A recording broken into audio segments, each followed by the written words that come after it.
All right, so this is about the whole pirate software situation. I will admit, I know about pirate software mainly through just hearing about him here and there, seeing clips here and there. I never really watched him or followed him much on my own. I'm pretty sure I'm going to learn a lot about this man, and, well, I'll give my opinion on it. Let's find out. The bigger they are, the harder they fall. And that phrase is perfect to describe when a massive content creator gets into controversy bad enough to end their career. Oh, right. I also forgot that he had that whole Stop Killing Games fiasco too. And he got a lot of, I don't know if it was hate, but a lot of negative pushback because of that as well. But when it comes to pirate software, he wasn't just a big content creator. He was someone who managed to blow up from 13,000 subscribers all the way to 1.1 million in less than 2 months. Yeah, taking that's really over impressive. the YouTube Shorts algorithm at some point, and even making over $50,000 in one Twitch stream. However, he also managed to lose all of that just as fast. His actions didn't just make him unlikable, but it exposed him, both as a brand and as a person, making people realize that they had subscribed to him over lies or exaggerations, and that he never showed his true self until now. You've no doubt somehow heard about this already. So many people are talking about him because it's that much. Oh, I seen this video that I literally never talk about Blizzard because YouTube recommended it to me, and that was pretty fun. It was essentially just a compilation of him talking about Blizzard, even though he said he never talks about it, and it was set to music. I forget what song it was set to, but it was pretty funny. Of a crazy story, and so I thought of making a video going back to the first ever incident and how it led us here. Is it the WoW today. situation? So without further ado, let's do this. All right, so the first question to even ask here is, where the hell did pirate software even come from? Well, he created his channel he might have worked in at Blizzard. 2016. So I've while heard. His channel would grow over the years, it would do so in a very slow manner, reaching 13,000 subscribers after 7 years. But then, at the end of October 2023, he would take a decision that would change his life forever.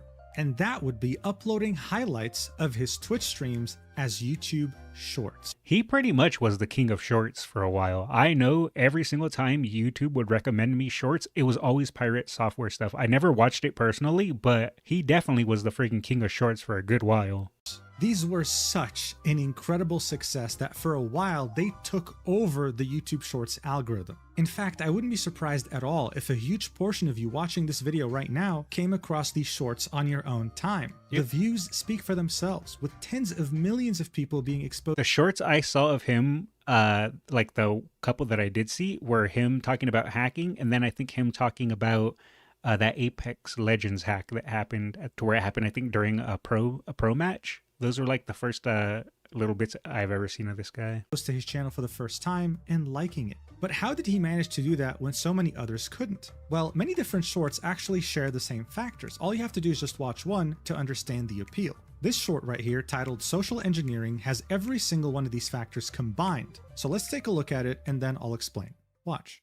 So when I worked at Blizzard, I had to do a social engineering task where I had to hit customer support, and I had to get 50 questions answered. And let me tell you, I got my questions answered. I shouldn't have. That was the problem. They're not supposed to answer those. And one of the things that I found that was really interesting is people that had been there for 1 year were really, really hard to trick. But people that had been there for 5 years were really easy to trick. What have we learned? We've learned that training is the issue. Everybody that actually worked at the company got training in their first year, and then they never got training again. So they became complacent, exactly. The director of CS came, and he said, I want the names. And I said, I'm not giving you the names. You're just going to fire those people. And he goes, I'm going to go to your boss. I was like, do it. My boss is like, you got the names? I was like, yeah. And he goes, you going to give them to him? I was like, no. And he goes, he's not going to give you the names, bud. And then I sat down and I was like, look, I'm not giving you the names, because if I did, you'd fire all of these people that are your best employees, the ones that have been here the longest. Okay. Maybe this is just me and me being a jerk, but this kind of just sounds like and then everybody stood up and clapped moment. But hey, maybe I'm wrong. Maybe this actually happened, but...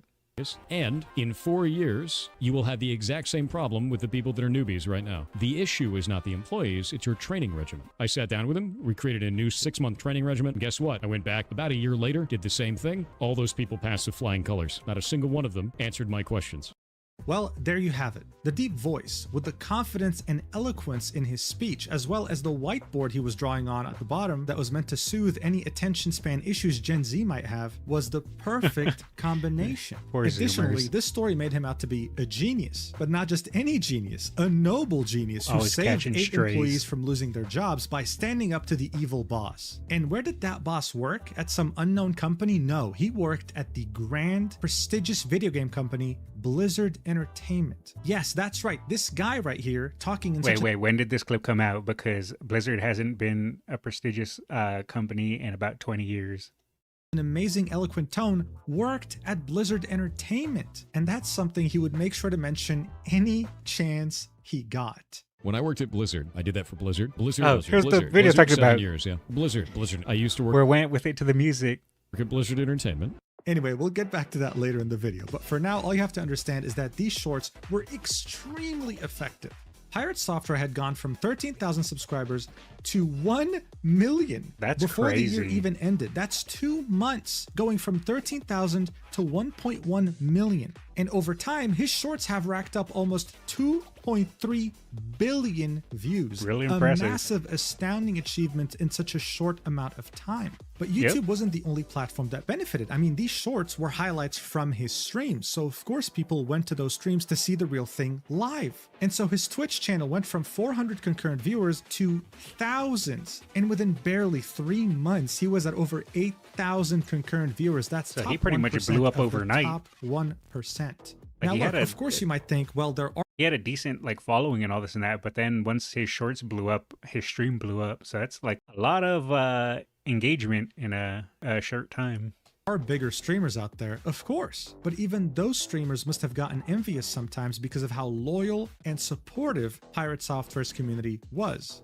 On December 2023, he would beat Twitch's Hype Train record. When enough people Nice. donate bits or gift subs, the Hype Train is activated, starting at level 1. While that's happening, a timer starts counting down to 0. If more people donate, the timer resets and they get to level 2. Pirate Software's community had gotten him to level 55, and they discovered together that level 55 was actually the cap. No one had ever reached a Hype Train level this high Oh, on the entire interesting. I didn't know platform. that. He had gotten over 7,000 subs and 1.8 million bits. If you don't know what this means, he had essentially made $50,000 in one stream. This guy's community was so unstoppable that it made everyone else be aware of his existence. So much so that he actually was able to get nominated to the Streamer Awards in December of 2023. He was barely getting viral. But this is just Yo, how where's my influential he nomination? was in such a I'm short span Crack of time. Skulls. But what I want you to understand here is that the Streamer Awards actually have way bigger streamers than Pirate Software in other category nominations. For example, like XQC or Kai Cenat. These streamers would of course send their own communities to go vote for them on the website.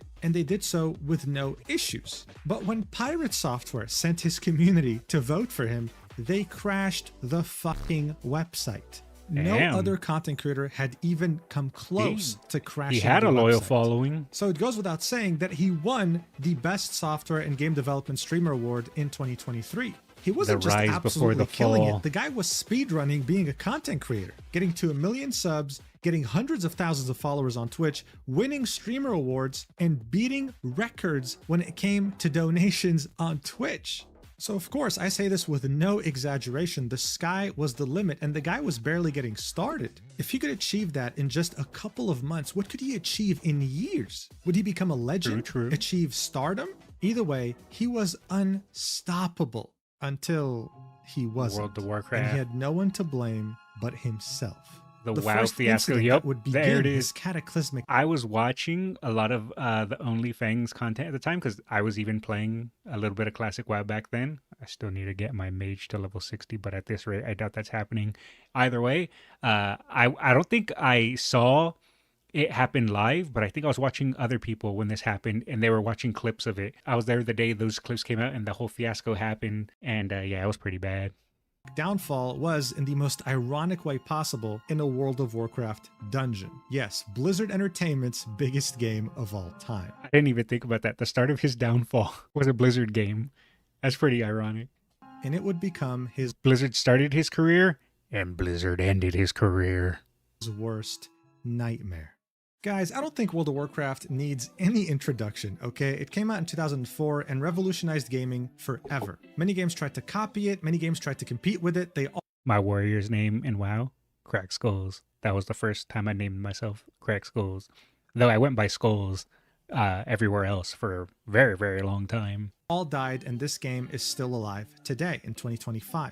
Now, throughout Sadly. the years, it has received many different expansions, 9 in total. And while they would add more content, quests, story, sometimes new races, sometimes new classes, some of them would also permanently alter the game's fundamental mechanics. In other words, the game that you're playing now in 2025 is vastly different from the game that you would have played on release day. One could even go as far as saying that they're completely different games at this point. Seeing that True. so many people's most meaningful gaming experience while they were growing up was World of Warcraft, a lot of them yearned for nostalgia. A lot of them wanted to relive those days when all they had to do was worry about mechanics from 10 or even 15 years ago. This would result in the rise of WoW private servers, unofficial servers ran by fans in which they would use old versions of the game. At some point, Blizzard would start taking down some of the most popular private servers and would cause Nostalrius. community I outrage. considered playing with many Nostalrius asking back Blizzard in the day. I never did, but I thought about it. directly, well, why are you going to take them down seeing that there's demand for them if you're not going to make one of your own? And so they took their sweet time, but eventually, in the year 2019, they would launch World of Warcraft Classic, bringing back World of Warcraft exactly how it was back during patch 1.12.1 of September 2006, before the launch of its first ever expansion. It would run in parallel to the normal World of Warcraft of today and would slowly re-release its expansions, allowing people to relive them once more. In the summer of It's crazy to think we're at Missa Pandaria Classic now. Everyone knows Classic WoW is Vanilla, BC, and Lich King. There is no Classic WoW beyond that. Cataclysm and upward do not count. 2023, World of Warcraft Classic would release the Hardcore Realms game mode. These are separate servers from normal ones in which you can create a new character, but if you die, you lose that character forever, hence why it was called Hardcore. And this is where Sodapoppin comes in, a streamer that has been streaming for over a decade now. In his early days, he was a popular World of Warcraft streamer, and when he saw the announcement of World of Warcraft Classic Hardcore, he would create a Hardcore streamer guild in October 2023, in which he and a OnlyFans. bunch of other big streamers would try their best to level up their character to level 60 without dying, and eventually also try to do endgame content. I didn't watch any of OnlyFans season 1. I just saw like death clips. I watched more of season 2. It was a big success, so at the end of 2024, he decided to launch Season 2. This time, better and bigger than ever before. The amount of streamers that participated in this Season 2 was insane. There are streamers here who had never even played World of Warcraft that were huge in games that they played. Some were League of Legends pros, some were Counter-Strike pros. I mean, the list went on. It was an astounding amount of people. And of course, one of the many, many big streamers that had joined OnlyFans was none other than Pirate Software. Seeing that he had built such a massive influence over the year of 2024, adding him to the guild was seen as a net positive. It was seen as a good thing, until one day, it wasn't. Dire Maul. The maximum level you could reach in World of Warcraft Classic Hardcore was level 60. And getting there, just by itself, is already an ordeal that lasts dozens of hours and sees you try your best to not die. Now, Dire Maul is a dungeon I could never play hardcore. I am a person that if my character dies and I lose it, I lose all interest. I like progression, and I don't like my progression being taken away from me. I would lose all motivation to continue playing. Now, I know that's funny because I played quite a few roguelikes, but those deaths in that are to be expected. And each time, you get a little further ahead.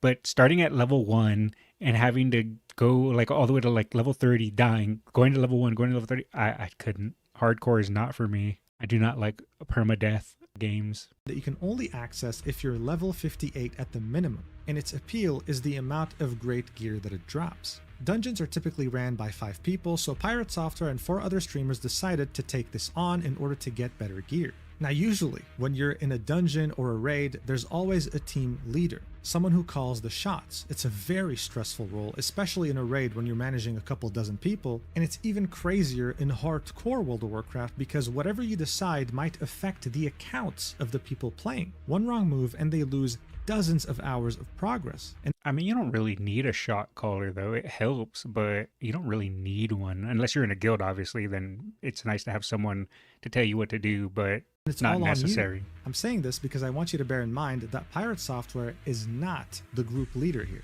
But as silly as this sounds, the beginning of Pirate Software's downfall was because of this dungeon and what you're about to see here. The YouTuber Dev, otherwise known as Short Fat Otaku, great name by the way, combined the perspectives of everyone who was streaming in the dungeon minus one person. One of them was Pirate Software on the top right. As you're watching this, you're going to hear the team leader say, run. In World of Warcraft dungeons or raids, this means retreat, but help each other retreat. Not every man for himself, don't care about your teammates. I kind of disagree with that. Run in hardcore could be interpreted as both. Now, the nice way to interpret it is everyone help each other out, but unless that's specifically stated, everyone's going to just try to save their own character. With that being said, they were in a guild together, so they should default try to help each other out. Run doesn't always mean help each other. Run can mean help each other or just every man for himself. You're meant to stick around, try your best to outmaneuver the enemies while making sure your teammates also make it out with you. But as you might guess, that's not what happened here at all. Watch. God damn Run, it. run. Just run. Guitar, are you dummy? All right, so he said run. The team tries their best to make sure that they all get out together. Massives. No. Look at Pirate Software. Also, are you fine? Yeah, everyone else was trying to help each other. And again, he did drop a blizzard there. That was trying to help. Grenades, I got last anything. stand.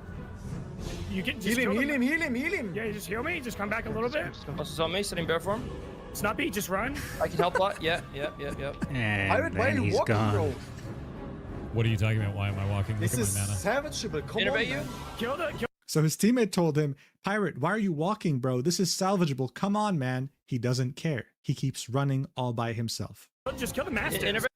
I don't think it was salvageable in the fact that they could have killed everything. It was salvageable though that they could have all walked out together with slows and snares and all that. Innervate. Intervene the Nova, healer. bro, Kill the come on. mastiffs. We got this. Heals. In a sense of. War something. Do you see my mana? What am I supposed to do for you? Just kill the mastiffs. One shot. Okay, we More. pulled There's another more on the way. pass. More on the way. Does it have his mana anywhere? I don't see his mana. It's been a while since I've seen this. Okay, you can kind of see the mana on the top left.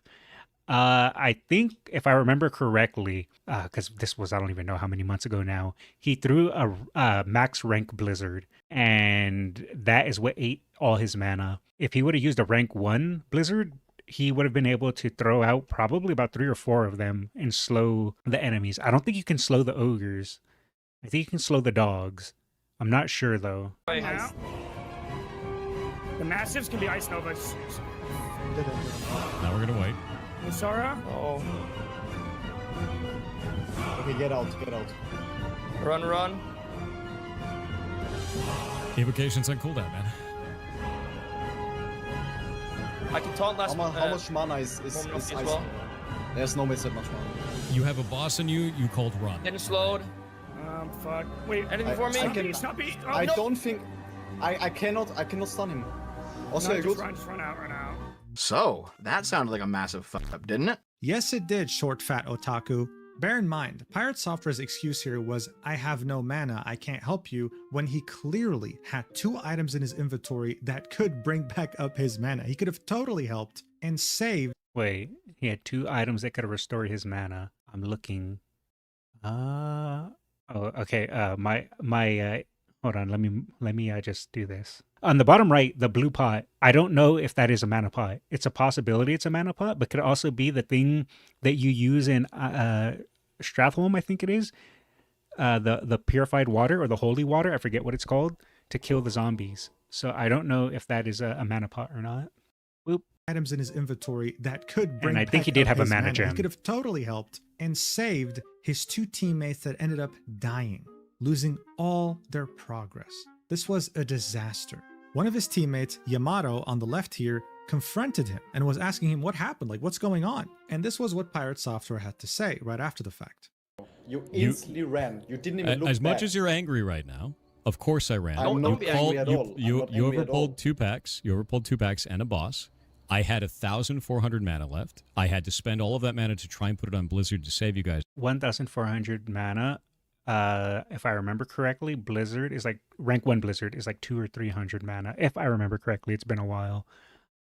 So him saying that he had to waste all his mana on a Blizzard is wrong if he would have used rank 1.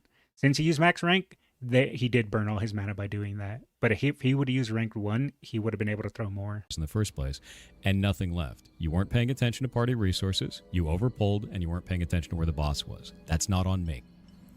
Pirate isn't wrong there. So 2 of his teammates pretty much lost everything. He very clearly ran on his own when he could have just said, you know what, look, yes, I panicked, I screwed up, my bad, sorry. But he instead decides to blame his entire team except for himself. I will say that is probably Pirate's biggest problem in this situation. He could unironically have said, you know what, you guys all suck, you guys all died, it was all your fault, you are right, I could have maybe done a little more to help, my bad. If he had said that, it would not have blown up to the proportions that it did. He literally could have said, you guys are all trash, you guys are all garbage, you guys should all uninstall, you're the worst WoW players I've ever seen in my entire life. But yeah, I could have maybe threw an extra Frost Nova, or maybe could have tried to slow down some mobs and help more. Yeah, my bad. Everything, all the drama would have been avoided. But man, ego and pride is one hell of a thing. If you're in the wrong, you're in the wrong. It was your guys' fault for pulling in the enemies. It was your guys' fault for calling run in the middle of a fight. It was your guys' fault for this and that. This was very weird behavior. I mean, this is just a game. And he was acting like if he apologized, he would be committing a cardinal sin or something. It made his teammates very uncomfortable to the point where the guild leader had to step in. I am a big proponent of never apologizing. Now, when I say that, I don't mean you go and kick someone's dog and then not apologize for it. I just mean you never apologize to the internet. If you feel that you're actually wrong, then sure, apologize. But apologize to your friends, apologize to your family, apologize to your loved ones. Never apologize to the internet, because the internet doesn't want an apology. The internet wants power and control over you. So never apologize to the internet. Unless, like I said, you do honestly feel like you did something wrong, then sure. But outside of that, never apologize. Now, Sodapoppin was initially the guild leader, but then, unexpectedly, he dueled Tyler 1, who had leveled up to level 60 and became a very important member of the guild in a fight that would determine who the new guild master would be. What no one was expecting, though, was that Tyler 1 would beat Sodapoppin, becoming the guild master. Seeing that this was becoming a big guild issue, he had to step in and brought both Yamato and Pirate Software into a call in order to squash the beef once and for all. The result? A catastrophe. Watch. What do you want, man? Let me say it again. He already said his piece. Pirate.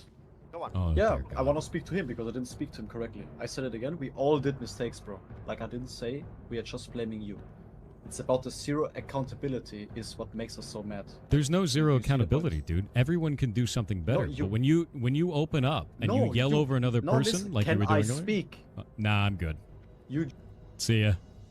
That was really I'm not doing bad that there. shit again with him. You see, he said, I want to go back to it because this is No, important. When you open up and No, you yell, there's no zero you see the point? accountability, dude. Everyone can do something better. No, He said there's zero accountability. Everyone could do something better. He's still refusing to just take any form of just small personal accountability. Is it his fault that everyone in there died? No. But could he have done more to help? Yes. And if he had just said that at the time, yeah, I could have done a little more to help. My bad. It would have squashed everything. But when you open up It's and you yell over crazy. another no, person listen, like you can were I doing earlier, speak? nah, I'm good. You See ya. I'm not doing that shit again with him. Nah, he did it the first time. I'm not doing it a second one. Not interested.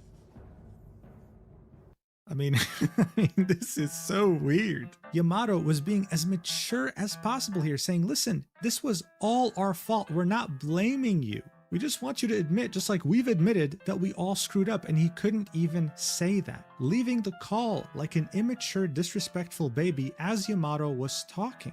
I disagree with that. If you don't want to talk with someone and you don't want to deal with it, you're not obligated to sit there and hash it out if he wanted to do that, maybe it could have been done off stream, but you're not obligated to sit there and talk to him. And who really get to decide if that's mature or not? So again, I'm trying to be fair to Pirate. I'm trying to be fair to everyone because I don't like to just judge and jump on a hate train. So I disagree with that point from Mujin. Not only rubbed his dungeon teammates the wrong way, it rubbed the entire OnlyFans guild as well as the viewers the wrong way. As criticism was mounting, Pirate Software was for the first time confronting massive controversy coming his way. At any point in time, he could have just simply apologized and moved on. Instead, he only chose to double down. He didn't even have to apologize. And saying that other streamers and OnlyFans just want to cause problems with him for no. All he had to do just say my bad. He never even had to apologize. That's the craziest thing when, watching this. Just people are saying, if he just apologized, he didn't even have to apologize. That's the crazy thing to me. All he had to do was just say, yeah, I could have done more. That's it. He didn't even have to apologize. Didn't have to say sorry. All he had to do was just acknowledge that, yes, he could have done more. No reason whatsoever. Content is causing drama and problems. There's a lot of streamers actually in this guild that want to cause problems specifically with me and have even stated so publicly on their Twitch, saying that they want to have a fight with me for content. That's not content. That's dog shit. Ridiculous. Keep it. Not going to be a part of it. I mean, seriously, why would people just want to attack you unprovoked for no reason whatsoever? What a cruel world we live in. The bulk of these events would unfold from January 10th to January 12th, 2025. By that time, Pirate Software would have received so much criticism, so much hate. Wait, that was in January, so that was the start of this year. That's crazy. That was already 7 months ago now. That he felt compelled to post a long tweet explaining his point of view on Twitter, saying, "To those trying to character assassinate me online for a bad pull in Dire Maul WoW Hardcore, this is Hardcore WoW and a lot is on the line when you step foot into a dungeon. Here is a light breakdown of the last 24 hours. Our party went the wrong way and overpulled multiple packs with the boss. The shot caller made the call to run, then went back on that call. During the run out, another pack was pulled as we had opted to skip it previously, which is never a good thing. Communication was completely broken throughout this, and it was our second time failing the dungeon. Everyone played poorly, and 2 people ultimately lost their characters for it. Each person in this group made mistakes, including myself. I have never once said I was perfect in my play, nor that I was a god gamer. I'm just an ex-Blizzard employee that has played Mage for a long time. To pin that on a single person is absurd at best, and if you're calling for death and cancellation over it, you're too invested in this content in a very unhealthy way."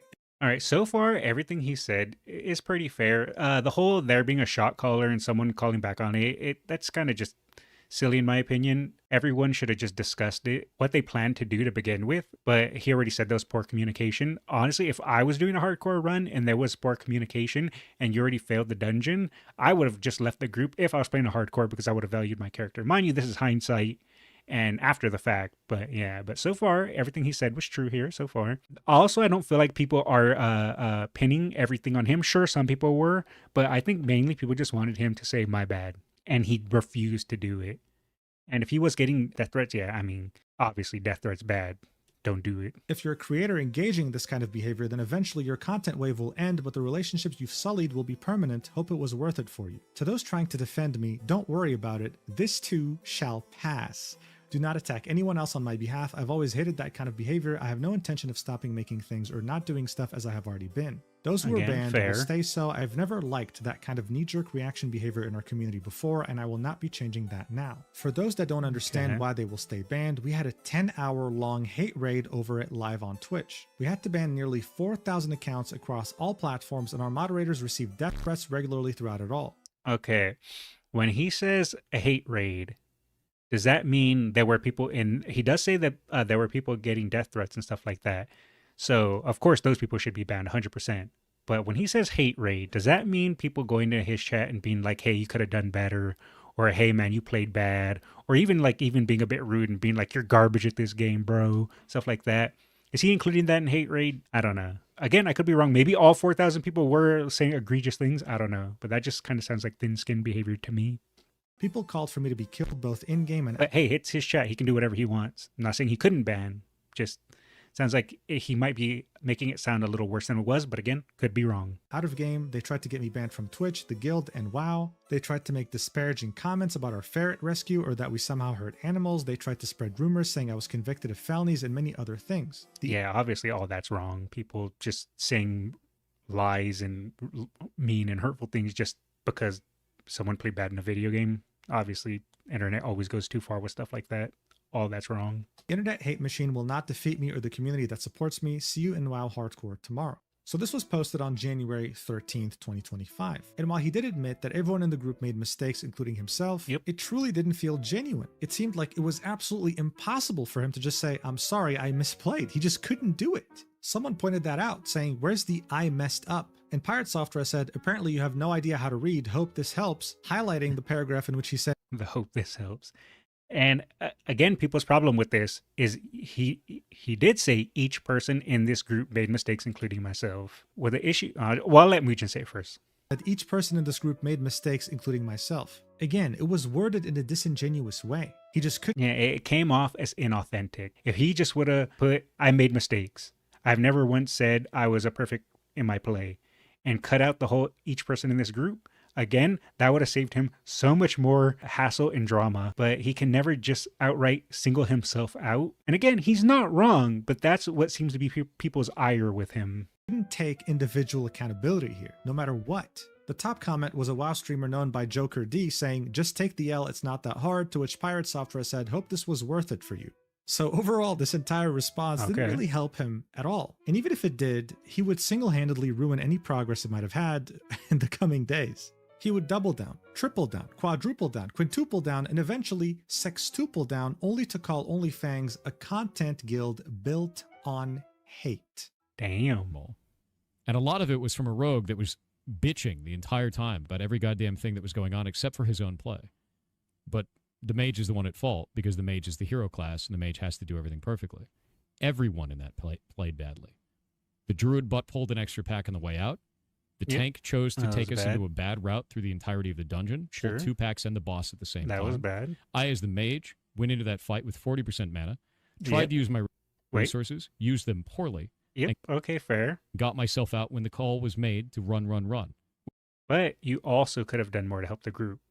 You mentioned that the tank skipped mobs that he shouldn't have done. You mentioned that the druid pulled an extra pack, but you kind of skimmed over. You could have done more to help the group. Which, by the way, was made by them as well. Everyone played badly. In fact, the only person who didn't was the healer. And I explained that in the Twitter post, but no one wants to hear that shit.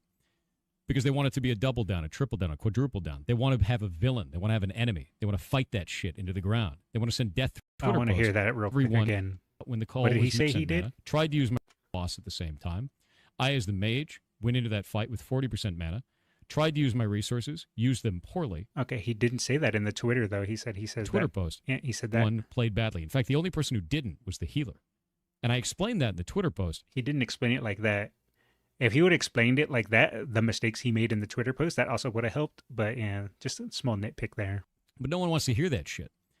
Because they want it to be a double down, a triple down, a quadruple down. They want to have a villain. They want to have an enemy. They want to fight that shit into the ground. They want to send death threats to people over it. Because they're goddamn insane. Because this guild has turned into a content guild built on hate, not a content guild built on experiences. Because they're freaking monsters, dude. It's just crazy how we got to this point, and we're not even halfway through this drama, and all he had... Yeah, I feel like he was just a bit emotional at this point, which is fair enough if he was getting a lot of people angry at him, for him to kind of just start saying the guild was built on hate and this and that. It's because he was experiencing, I guess, the hate, so... To really realistically do was look at the camera and say, you know bit what? Weird of him. I'm sorry. We all misplayed, yes. To categorize the entire guild as a hate guild, quote unquote. But I screwed up by running away the way I did. I had 2 items that could have restored my mana, so... He had mana gem, possibly a mana potion, and I think he had a robe that could also regen mana. I could help the 2 people who died, but I just simply panicked and ran away. And so even though we all misplayed, I just want to say I'm sorry for my play. But no, it was too hard for him. Guys, he worked at Blizzard, and Blizzard employees simply don't make mistakes. That's a given. No, it's not that Blizzard employees don't make mistakes. It's just that Blizzard employees think they know everything. And when the community goes, hey, we don't like this, they go, oh, we know better than you in our ivory towers. And then once all of a sudden everyone starts leaving their game, they open those doors to the ivory tower and go, please, guys, please, what do you want? We'll give you whatever you need. But it's not until they get knocked down from that high horse. And this is, I'm talking about Blizzard specifically, not Pirate. As Pirate Software was too busy playing the victim, a clip of the streamer lolcow surfaced in which he was doing a dungeon with Pirate Software. You see, lolcow is someone who had never played World of Warcraft up until this point. He was playing a mage just like Pirate, but he was kind of having a hard time keeping up with everything going on. Here's how Pirate treated him. I'm sure you can tell from the title. Pirate Software bullying a totally new player to the game. Pathetic, dude. Watch. You basically have to evocate to get your mana back for the next pull. Ugh. Okay. Reminded me. Sorry, I don't play the game, so I forget. If you remind me, I can help you out real quick. Okay, so based off of that, it sounds like Pirate was complaining that he wasn't helping put on Arcane Intellect because he probably oomed him. Okay. Yeah, it's too bad I'm the only mage in the party. You're right, Chad. Yeah, that's a bit of a jerk statement. He's a new player. He probably doesn't know that he's supposed to buff people. I mean, you would more or less know at this point if you're doing armory, because I think you have to be, what, like 30-something to do armory. But, I mean, sure, I wouldn't say bullying just yet, but he's being a little passive-aggressive. If only someone else would cast Arcane. If only. And he laughed, so that, in my opinion, I don't think he took it personally. So I'm not seeing anything too bad. Sure, Pirate's being passive-aggressive here, but nothing too egregious. Can't really keep wishing for things that just aren't here, though. That's true. That's true. Can't wish for the rogue. Can't wish for another mage to cast Arcane in. Yeah. All right. Still being a bit of a jerk, passive-aggressive jerk. Brother, may I have some oats? Oh, since we have two mages, we could probably poly the ads. Wait, we have two mages. Oh, man. Yeah, I can poly. Here I've been the only one casting Arcane in. Incredible. Oh, that's crazy. It's wild, right? God, even To be fair, they could be joking back and forth. Like, I don't know their, like, relationship well enough, if they're friends or not. If they were friends, that just sounds like banter to me. If they're not friends, Pirate was just being a passive-aggressive jerk. That's pretty much it. I wouldn't necessarily say bullying, but he did, like, really want to stab that dagger and twist it a bit. reality TV can't recreate such an awkward moment, man. Just ruining the whole vibe. Yeah, it's too bad I'm the only mage in the party. You're right, Chad. Hey man, I'm new to the game, so if you want me to help with Arcane, just let me know, remind me. Yeah, it's too bad I'm the only mage in the game, right, chat? Oh, we have two mages. Oh, I didn't know that. All that in the face of a new player who was being nothing but nice, honestly. And yet Pirate Software had the gall to complain about being bullied by other content creators when he was literally doing that to someone as innocent as lolcow.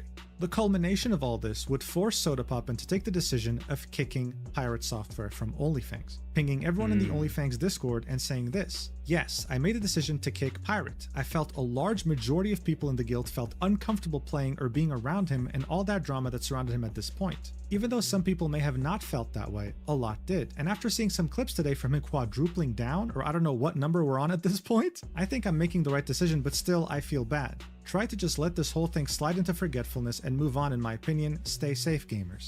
Okay, mind you, I'm trying to pull back 7 months of memory, but if I remember correctly, the reason why Sodapoppin ended up kicking him out of the guild is because he said he was going to start reporting people to Blizzard and try to get their accounts banned. Mind you, I don't remember if this is 100% accurate or if that was just rumor or what exactly, but I remember hearing about that at the time.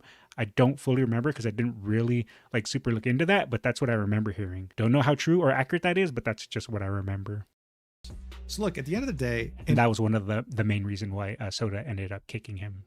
in World of Warcraft, in general, when you're in a raid or dungeon, you have to trust every single member on your team to make sure that not only you complete the raid or dungeon, but that you also survive. This also applies on a way bigger scale in World of Warcraft Classic Hardcore, because one bad teammate can cost you the account that you've put dozens or even hundreds of hours in. And people just couldn't trust someone who couldn't take any accountability like Pirate Software. As soon as things would have gone, Yeah, that's probably another big reason to kick him too, is because no one was going to want to play with him, because everyone was going to go, well, I'm not going to do a dungeon with this guy because I know if things go bad, he's going to just ditch and only care about himself. So I ain't running with this guy. wrong, he would have probably just ran for his life and said he had no mana again.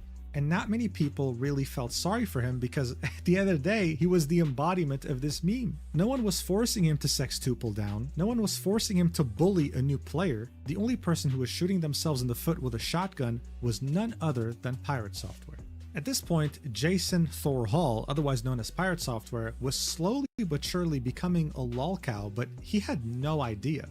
Blink instead of Frost Nova. But that was normal, because fundamentally speaking, a lolcow is never aware that they're a lolcow. Look, there are a lot of definitions of what a lolcow is, but if I had to sum it up, well, it would be very simple. It's someone who simply embodies the worst of the worst when it comes to human traits, but they would be constantly convinced that they are the perfect human being, never able to admit fault, and never willing to even when they know that they're in the wrong. This by itself becomes very entertaining, and there are many examples. They come in all shapes, sizes, and even colors.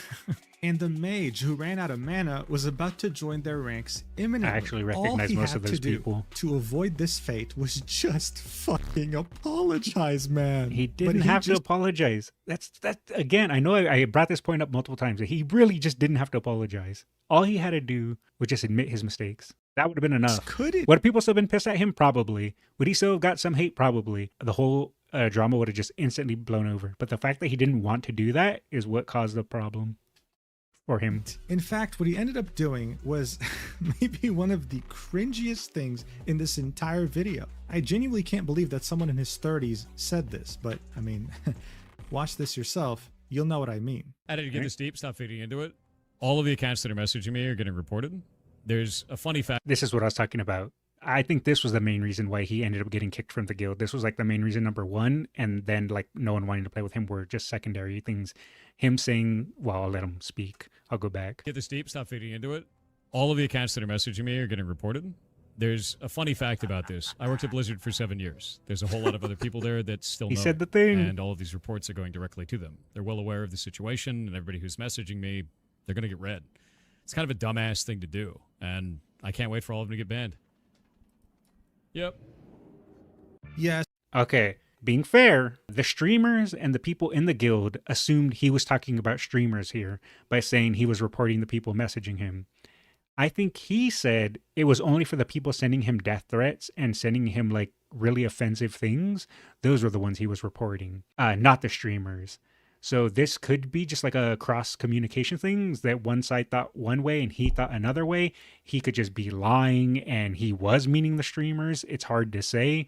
But if I'm going to try to be fair, I think it was the streamers thought he was talking about the streamers, and he claims he was talking about the people sending like offensive messages or death threats. So, well, let's see what Mugen has to say. So all you guys whispering me right now with these threats, well, guess what? My dad works at Nintendo, and I'm going to tell him personally about every single one of you. So good job. It is a bit silly to say it, to be fair. If he wanted to report them, he should have just sent in the message and not saying it. I think that was also just his way of being like, ooh, watch out, I'm warning you. See you later.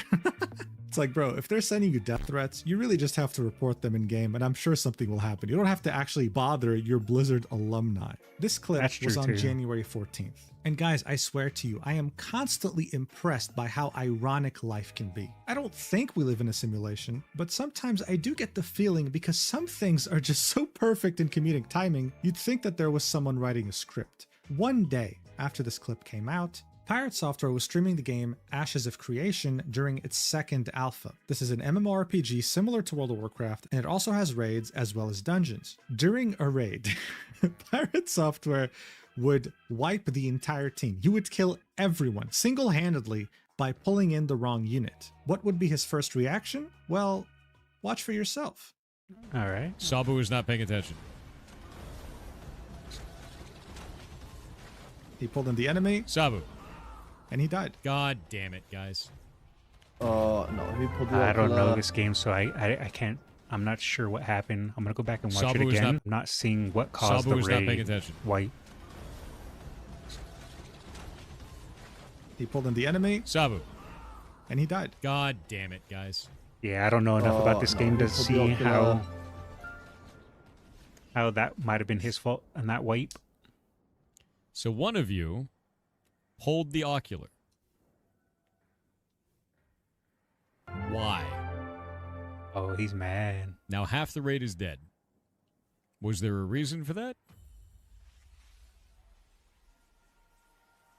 To be fair, I'd be mad too if I was doing a raid and I swear, someone made it a is mistake. so Nah, funny I wouldn't be mad, but I could see the frustration. I can understand the frustration. knowing that he was the one who pulled the ocular. This is also another thing with Did he, lolcows. though? They are unintentionally hilarious. I don't know the Pirate game Software here enough was to be able to genuinely see. pissed, okay? He genuinely was livid. But knowing that he was the one who caused the wipe is so fucking funny. It showed people that World of Warcraft wasn't an isolated case. He was doing this in Ashes of Creation and would very easily do this a third time somewhere else. It was him. He was the issue here. And his lack of accountability was astounding. But you know what else is astounding? His ability to keep digging himself in deeper holes. During this whole fiasco, Joker D would talk about Pirate Software and would call him out. I honestly fuck Pirate Software. Like, straight up, bro, this dude is a complete fraud. At least in the WoW space, I don't care if he worked for fucking Blizzard. The guy probably made fucking coffee for some devs. I don't even believe for a second. So out of all the streamers and That's OnlyFans, funny. Joker D probably went the hardest on Pirate Software. He took segments of this rant and uploaded it as a YouTube video. That YouTube video would then be removed due to a violation of community guidelines, and the I don't know. Maybe he was way more offensive than that small clip, but yeah, if he got a DMCA claim because he went a little hard on Pirate, that's not cool. person who striked it cited the reason as being harassment and cyberbullying. One could only guess who took this video down. I mean, seriously. Joker D would never reveal the name of the brand or whatever that was behind this. I'm pretty sure it was just someone who was a fan of Pirate. I don't think it was Pirate. It just sounds like there'd be too much reputational damage. They would upload it or at least make it be known, like, Pirate tried to take me down because I criticized him. But seeing that the video had gotten brigaded by Pirate Software's community, for many, it was safe to say that Pirate Software was the one who took this video down because he simply didn't like it, abusing the You can't say that's safe to say. I disagree with that. We don't know unless Joker himself comes out, Joker D himself comes out and says that's the reason. We don't have enough evidence to say that it's safe to say Pirate did it. copy strike system on YouTube. Seeing that Pokemon had done this in the past back in 2020, getting an amazing community reaction, and of course we can't forget about Alinity doing this as well. Can somebody copy strike PewDiePie? I remember that. Back in 2018. Wow, I'm old. I'm gonna copy strike this guy.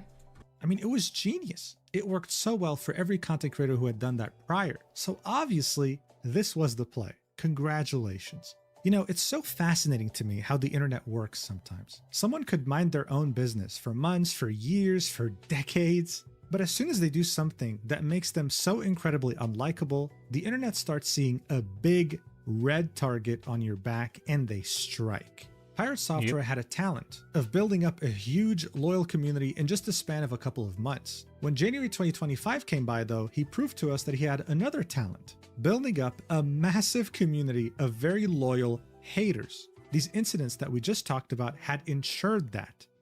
That's the thing with love and hate. You have people out there that could absolutely love you, and you can have people that absolutely hate you, and both in a way contribute to your success. The opposite of, funnily enough, love is not hate, it's indifference. If people saw Pirate upload a video and go, oh, whatever, that guy's whatever, and didn't watch, that would ruin his career more than people hating him. This is when those very same haters would start scrutinizing every single aspect of Pirate Software, both as a brand and as a person, only to eventually dismantle this massive empire that he had built. Now look, just to be clear, Pirate Software has always had haters, dating all the way back to September 2024. I mean, if you're on the internet and you're making content, you're going to get people that hate you. Someone of his size is always going to have people that hate him. So it comes with the territory. If you can't handle it, don't make content. There were earlier instances too. If you have thin skin, don't make content. Is normal. When you get famous, when you take over the algorithm the way he did, some people will naturally get fatigued from you. I mean, you might not believe this, but even someone like Queso has haters, purely because he's a massive content creator, no pun intended. Some of these early haters of Pirate Software would start making videos talking about his past. About how, for example, he wasn't the game developer he was making himself out to be, especially with his Blizzard experience. About how he used to go by the name of Maldavius Figtree and was a well-renowned furry in Second Life and EVE Online. But those videos would never get enough traction to actually matter. As you can see, this video right here with the title of Outside of furries being cringe, it's not anything like smoking gun to be angry over the guy for. Pirate Software, the streamer who faked his game dev career, had reached almost 100,000 views. From the like and dislike ratio, we can see how Pirate Software had somehow, either directly or indirectly, sent his community to brigade this video, and just like Joker D's video, it was taken down by his community to ratio. We can see career had reached almost 100,000 views. From the like and dislike ratio, we can see how Pirate Software had somehow, either directly or indirectly, sent his community to brigade this video, and just like Joker. See, I don't like that, because how do we know he had any directly or indirect way of doing that?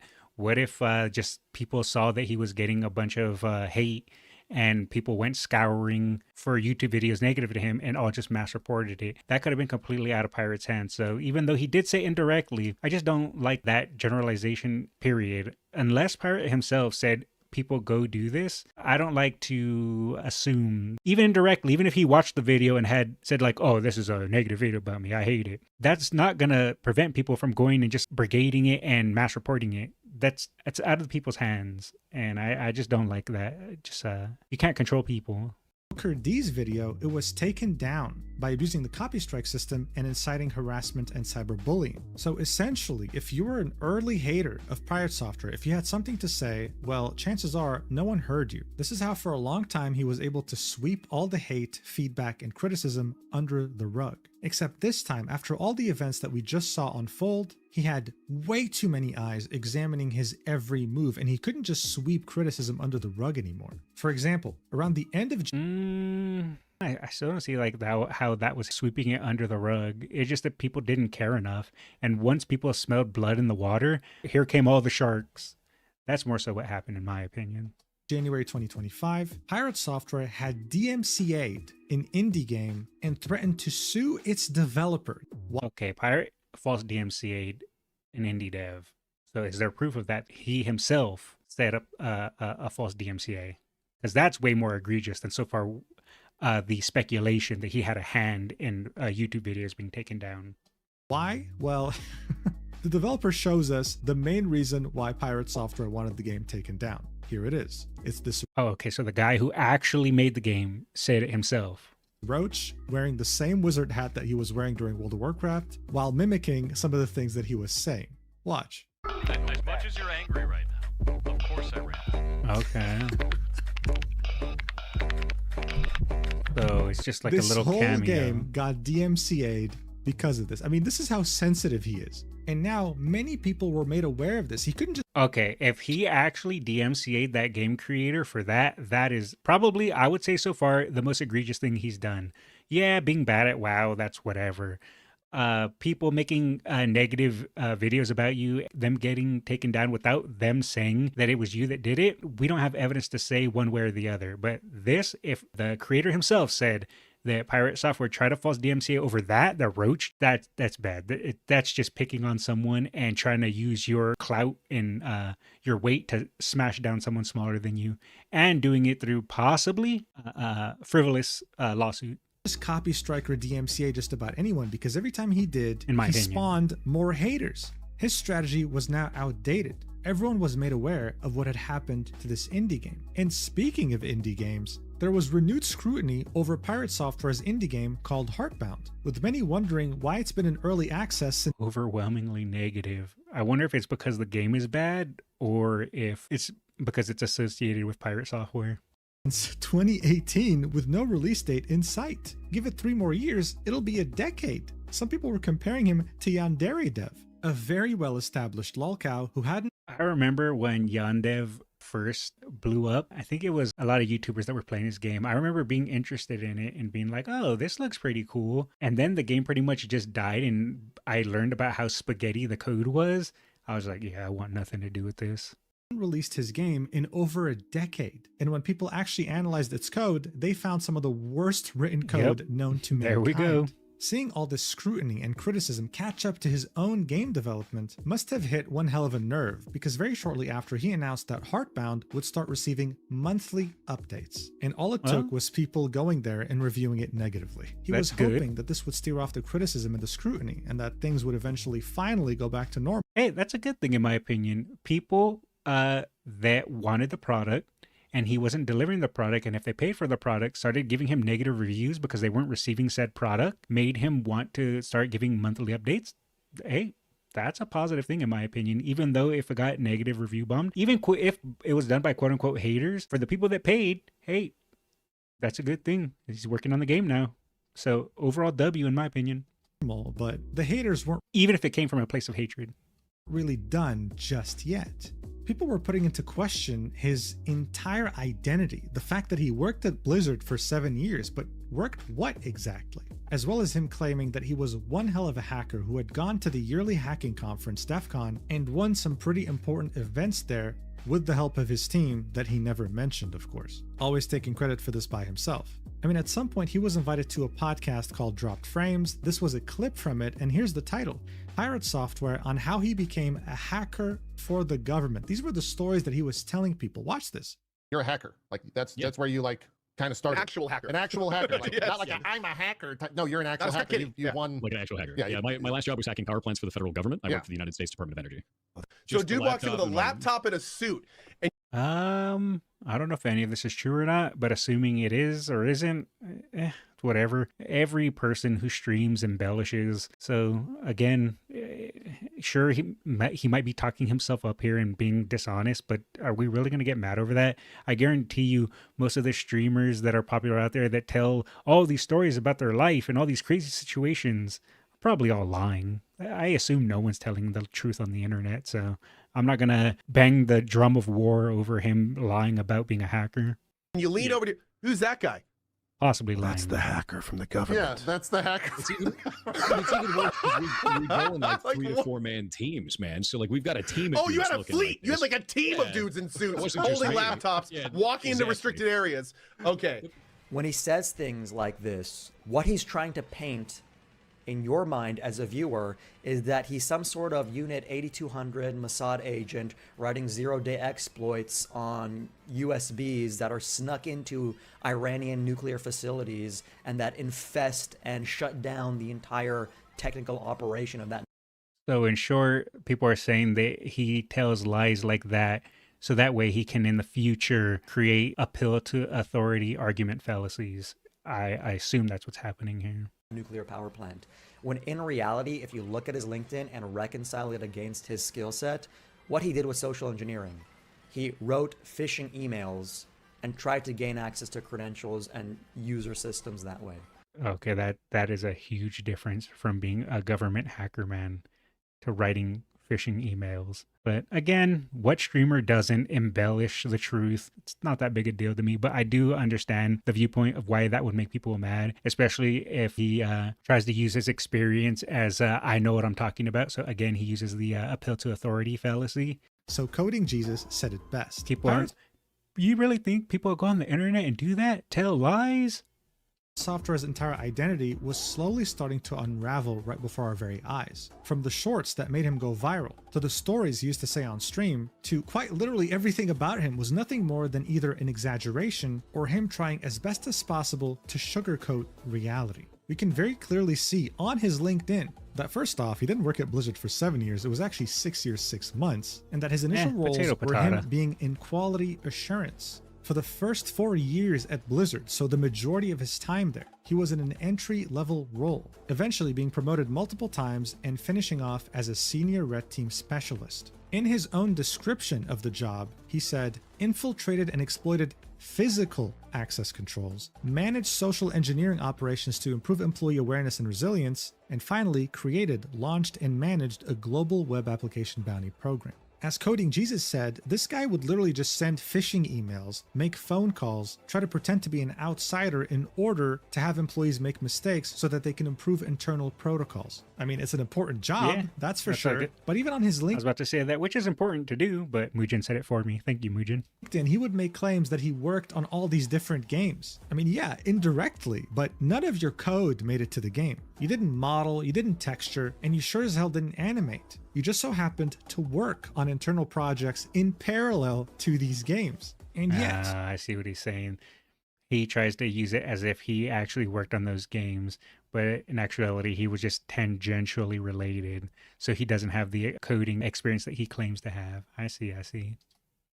Every time someone would mention something about games, about the video game industry, about whatever, he would always start off by saying, I worked 7 years at Blizzard, actually, so I know what I'm talking about. When in reality, no, you have more experience as an indie developer than you ever had as a developer at a AAA company, and that's the truth. And there's nothing wrong with that. It's just that he made this such an important and integral part of his personality. Yeah, I was going to say again, this is something that's just whatever. Shock and surprise, people lie.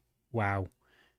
I think I see the issue that people are having with him, though, is that he uses his previous experience as a I'm better than you type thing. And that's why it rubs people the wrong way. But this is such a kind of a non-issue. But I can understand why it makes people mad. Just for me, though, I wouldn't care. I would just go and say, oh, this guy, okay, he's kind of full of crap. All right.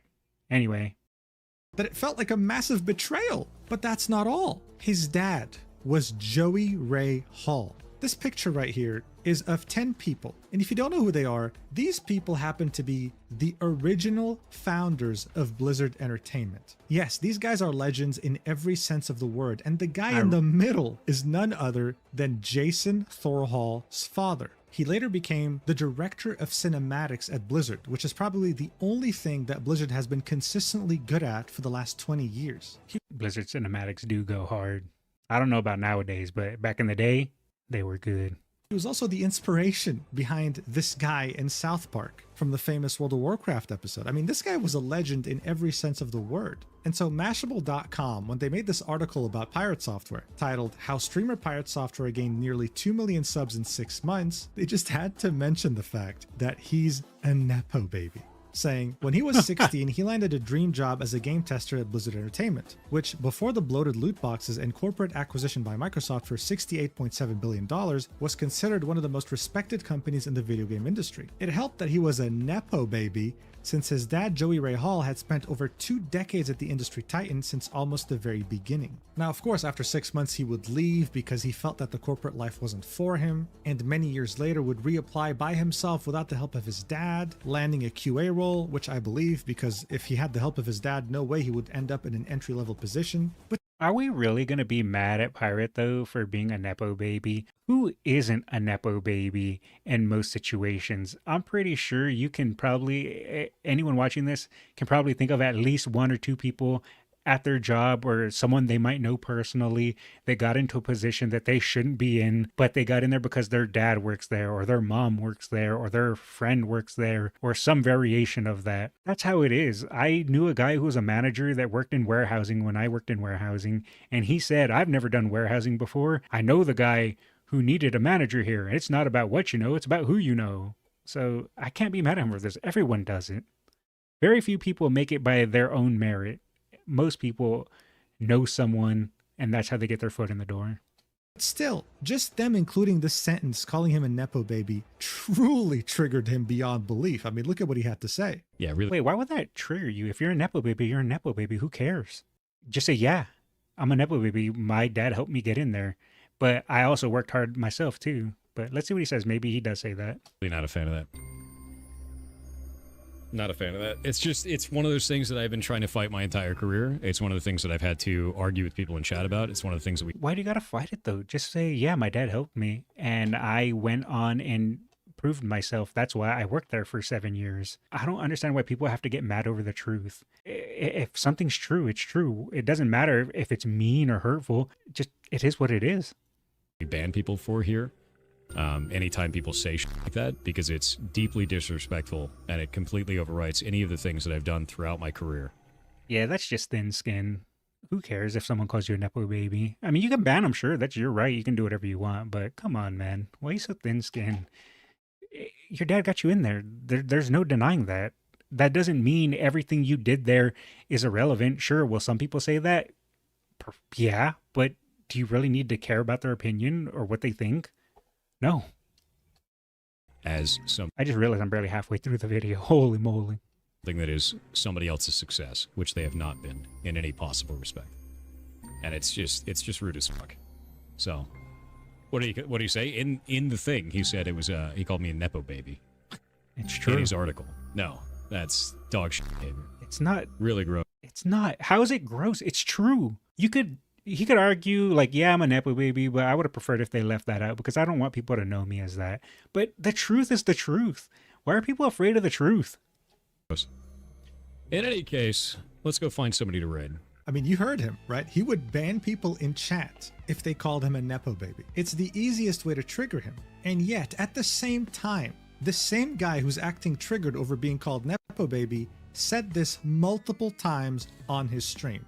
Watch. So I'm second generation Blizzard. I'm the first second generation Blizzard employee that ever existed in the company. I'm also second generation Blizzard employee. I was a second generation Blizzard employee. I was the first second generation Blizzard employee ever. I was the first second generation Blizzard employee. And I love that shit. I love that company. Working for Blizzard sucked. Again, a lolcow is someone who is unintentionally hilarious when being 100% serious, and I just can't stop laughing at this guy. I mean, seriously? I was the first second-generation Blizzard employee? What is this, the Chinese dynasty? Like, what are you even talking about? And let's be real here, the only reason you were the first second-generation Blizzard employee was purely because of your dad. Because back then, and that's fine. Like I said, most people are in a position in their job because they know someone.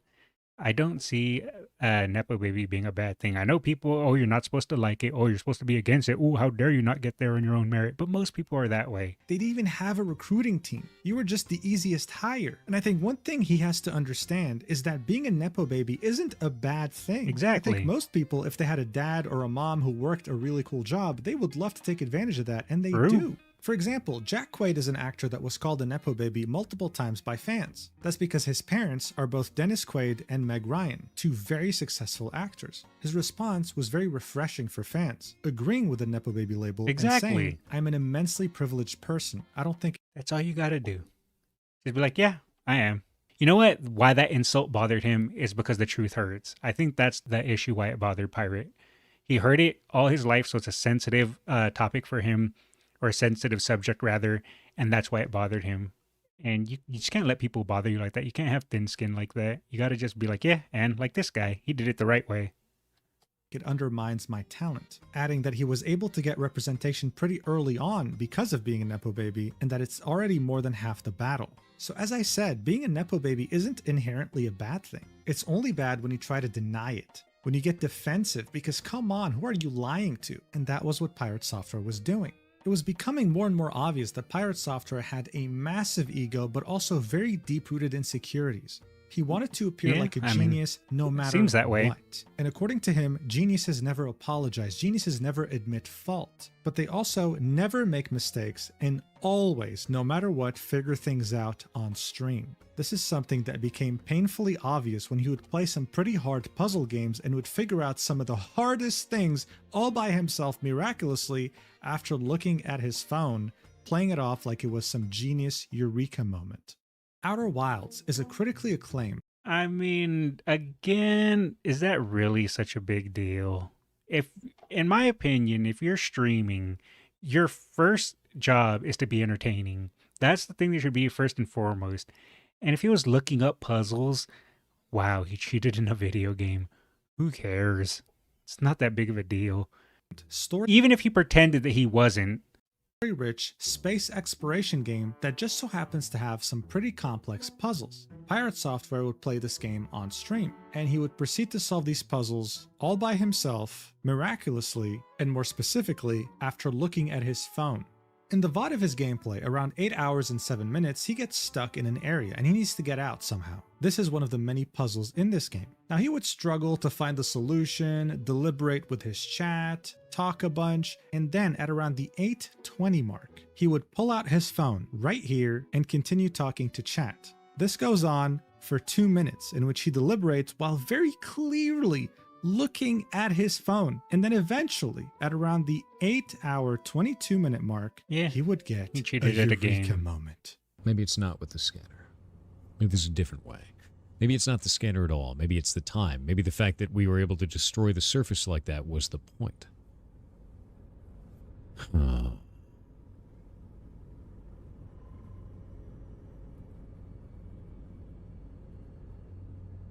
Wait a minute. Okay. I can see why this annoys people because he is playing it off, as, aha, I've discovered the secrets.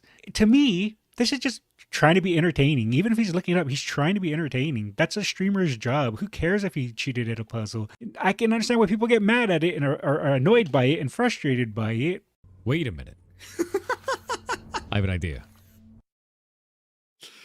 Guys, wait a minute. Oh my god, I have an idea. Guys, oh my god. This just came out of nowhere. My brain just works differently. Did I mention that I worked 7 years at Blizzard? This would spread like wildfire on Reddit. This guy is faking his Outer Wilds run in order to appear to be a genius to his community. That's crazy. It's so ridiculous you can't even believe it. But as I already mentioned, he was facing increased scrutiny. He normally would have been able to get away with this, and he did get away with this in other games. It's just that now things were different. When questioned about cheating in Outer Wilds, this is what he had to say.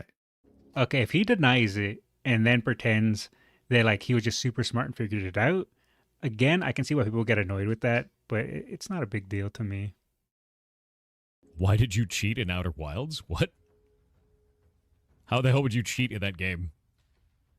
Bro, we played it all live on stream. All right, bud. Yeah, he's trying to... It's a wild-ass thing to say. Yes, how would you cheat while live streaming this as he stares into his phone for 2 straight minutes? You're absolutely right.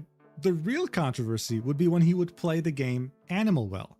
I will say so far, I'm 43 minutes in. It seems, honestly, the biggest issue with Pirate Software and the things he's done overall aren't even that egregious in my opinion. The worst one was possibly filing that false DMCA claim. But everything else is just more, people don't like his personality and people don't like how he carries himself and his ego and pride. That is what people seem to be mad at the most. It doesn't bother me. I just take it all as entertainment. But I can understand, well, if maybe people thought he was genuine and when they see all this, they lose that or they feel like they were tricked or they were misled. That's why I feel like you should just never take the internet seriously. You should never assume that someone is your internet dad and, oh, you look up to them. The internet is a circus, and in the circus are clowns, and you don't get mad at the clowns. You get entertained at the clowns, and you laugh at the clowns. That released on May 2024. You see, he played this game before the World of Warcraft controversy and before the increased scrutiny. But after he had embarrassed himself in Outer Wilds and World of Warcraft, people thought to go back and check his gameplay because they thought, wait, now that I think about it, this was kind of suspicious. And the evidence here was damning. It was simply undeniable. You see, Animal Well is a puzzle game, but not just any puzzle game. It has many puzzles and many secrets that are very easy to miss if you... This is giving me Super Meat Boy vibes, or that other one that was like Super Meat Boy. I played it years ago. I forget the name of it, though. You don't take your time analyzing every aspect of it. When the game first came out, you had people on Reddit and in forums trying to work together in order to find all of its secrets and puzzles. One of those puzzles was the Wingding puzzle. This took the entire community over a week of teamwork in order to find the solution. This was a group effort in every way, and no one person could have solved it by themselves. The guide came out on May 19th, 2024, and it just so happens that Pirate Software miraculously, all by himself on stream, solved this puzzle on May 19th, the day the guide came out. I mean, bro, seriously? You'd also have some people write entire essays with proof as to why they think that Pirate Software cheated. If you want to read this and have actually played Animal Well, you can pause the video, but in a nutshell, it's almost like he was trying his hardest to ruin any ounce of reputation he had left. I mean, seriously? People care way too much about little stuff like that. Again, I can understand it. Just because it doesn't bother me doesn't mean it doesn't bother other people, but just for me, I just find it funny. It's all entertainment. Are you that insecure that you would cheat in a fucking puzzle game in order to appear to be a genius to your community? I would say really? yes, Pirate's It's very insanity. insecure. But this was reality Insecure, because, as I thin-skinned, said for earlier, sure. this scrutiny was disassembling every aspect of his brand and personality, even down to his most fundamental traits, like his own voice. People would somehow unearth this old clip of him at a convention. His voice? Are there accusations of him having a fake voice? I don't remember if I knew that. I think I remember hearing something like that. in which he sounded completely different than how he sounds Completely today, different? leading many to believe that he's either faking his voice or simply using a voice changer on his. Okay, as someone with I think I have a moderately deep voice. There are ways to where I can talk and my voice can be higher pitched, and I can also talk and make my voice deeper, and it's all technically natural.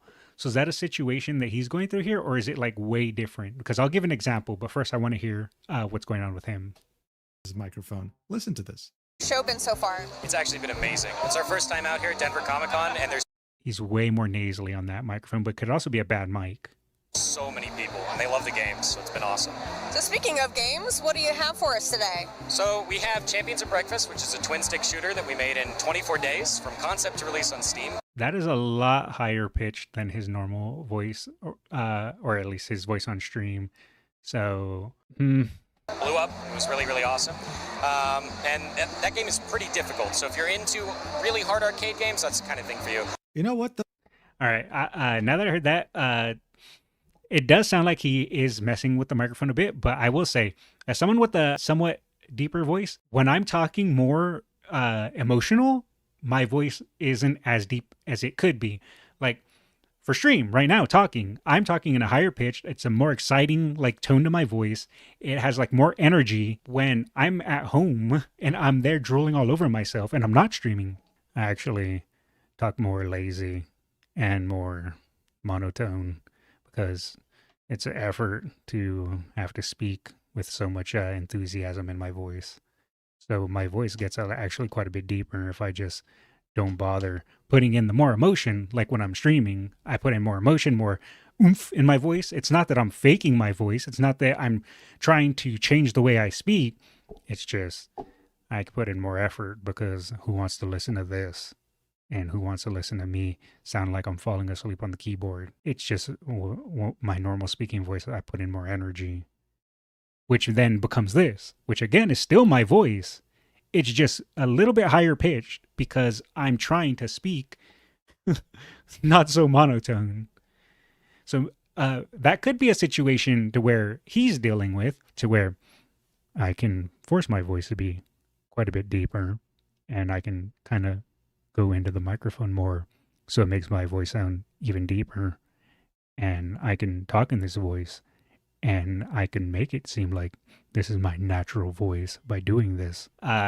He probably uses, I would say, probably some form of a reverb or something to pitch it down a little bit, or maybe he just uses something to do a little bit of a pitch down, because his voice, assuming this microphone isn't trash, is higher, a bit of a higher octave. So, to be fair, he sounds like such a pleasant person here. This is someone I can see myself being friends with. Look, people want to theorize and say that he has a voice changer or is faking his voice. I think he was just killed by an evil clone. I think that's a better explanation. This, of course, wouldn't be the only clip where you'd hear him have a different voice, like this one, for example. I'm gonna have to peel my hot dog. I have to peel it. That sounds like he's making a voice, though, because I can do that too and just make a voice. So it could be just he's making a voice there. Every good hot dog needs to be peeled. Because you can still hear the little bit of the bass at the end of his voice, but Every good hot dog needs to be peeled. I do think he does add effects to his microphone, which gives him the voice that he's more commonly known with. I think that's actually what's happening here. He has some small tweaks on his microphone to give him just a little bit deeper and a little bit more bassy voice. You see, now that I've peeled the hot dog, it's ready to eat.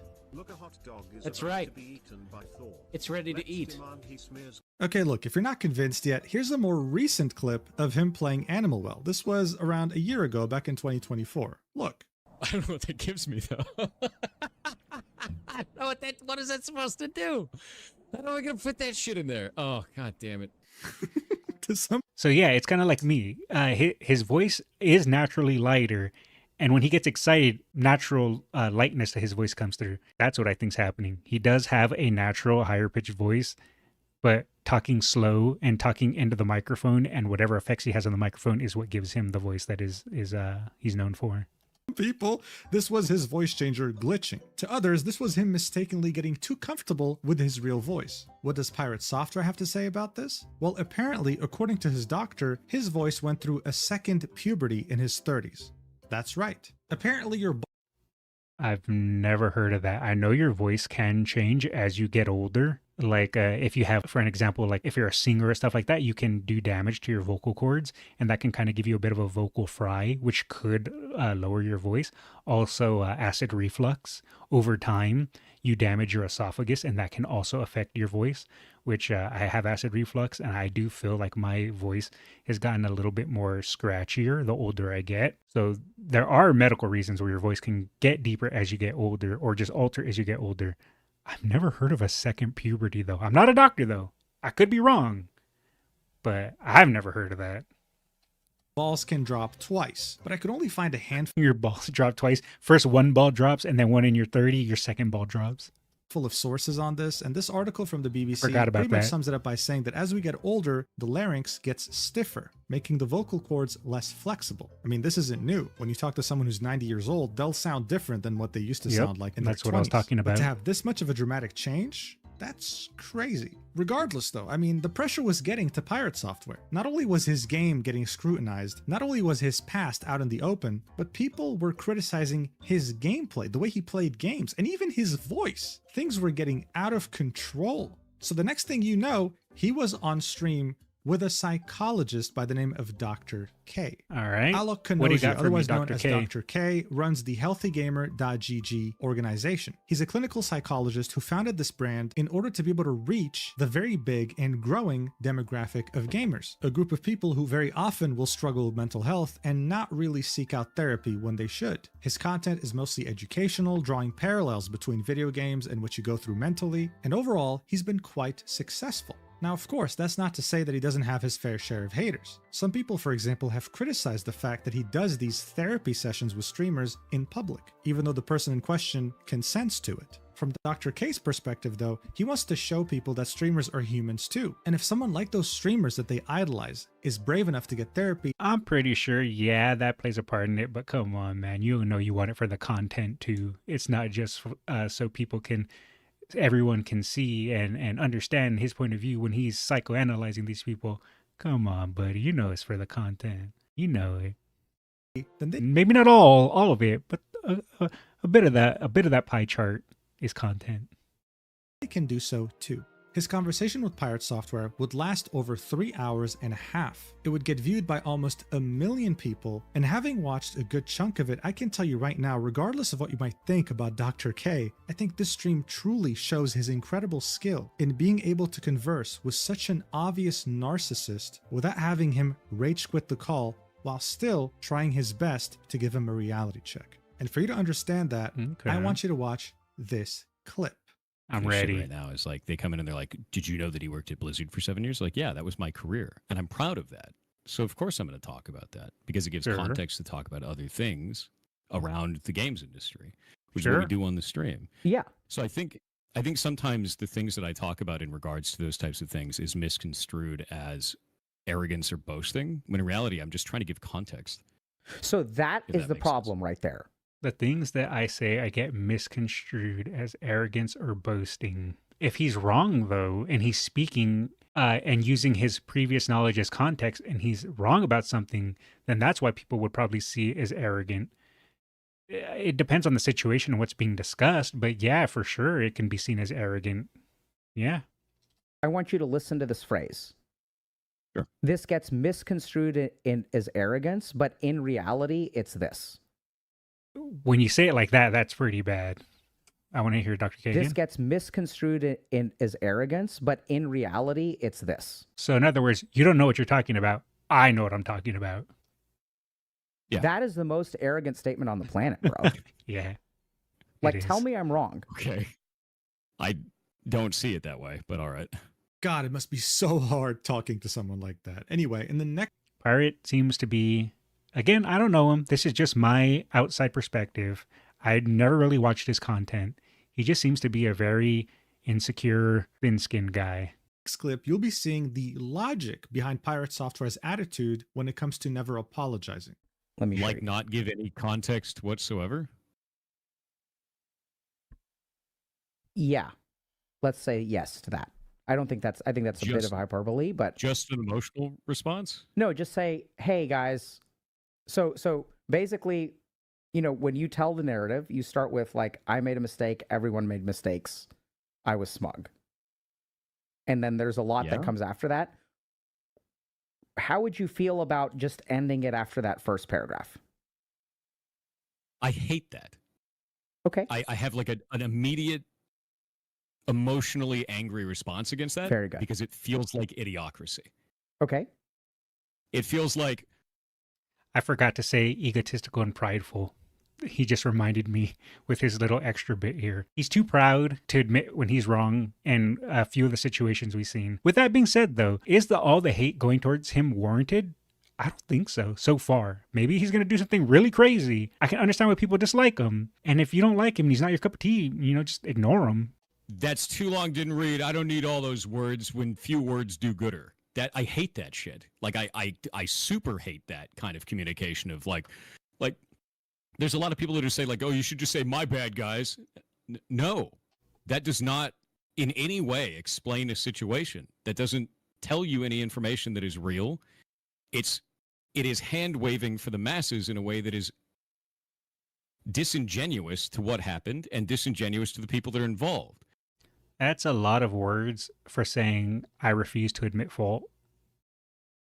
I feel like to do that would be just me lying for the sake of lying so that people would fuck off. He wouldn't be lying for the sake of lying. He needs you to listen and to believe his point of view. So that's why he has to over-explain it. That's why he has to go into extreme detail. That's why he can't just say my bad, because you need the full context, because obviously it can't be his fault. It can't be his mistake. Obviously the other person is in the wrong, not him. And he needs to tell you the full story so you can understand that, because if he doesn't tell you every minute detail, you're not going to understand how it ultimately isn't his fault. I've known people like that, and they are insufferable. And I'm not going to paint pirate with that brush, but he is giving off those type of vibes to where someone needs to explain to you every minute detail so that way you can know just how much it wasn't their fault. This really gave us an insight as to how his mind functions. And as you heard from him talking, he hates the idea of just saying, my bad, let's move on. I'm sorry, let's move on. He wants to sit there and type 12 paragraphs as to why he was wrong, but not really, while others were more wrong than him. Exactly. All of a sudden, things make a lot of sense. Now, listen to how Dr. K responded to that. Okay, just watch. So I think what I liked about that response, my hope, so we're not here to like rehab your PR, right? We're just here to have a conversation. And at the same time, over the last 2 hours, there's something about the way that I hear you talk that rubs me the wrong way. There's something about the way that you talk that seems... That's a thing right there too. Not to play armchair psychologist, but as soon as Pirate hears something that he doesn't like, he laughs it off. And honestly, if you're dealing with someone that you don't know, I'd say that's the best response. But if it's coming from, I would say, a family member, a friend, that should hold more weight. You shouldn't deflect with a laugh. You should think about it. Then think about where you're coming from. Think about where they're coming from. And then kind of like go off of that. But the fact that he instantly laughs and kind of like deflects just kind of goes to show what the issue is.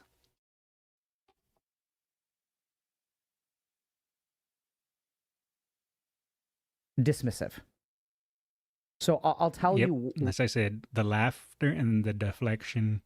Where that? No, I agree with that. Right. So it's like, I made a mistake. We all made mistakes. Okay. Right. So there's something about your sentence construction. It's like, oh yeah, Thor, I'm sorry I cheated on you, bro. I really do love you. You know, we both have flaws in this marriage.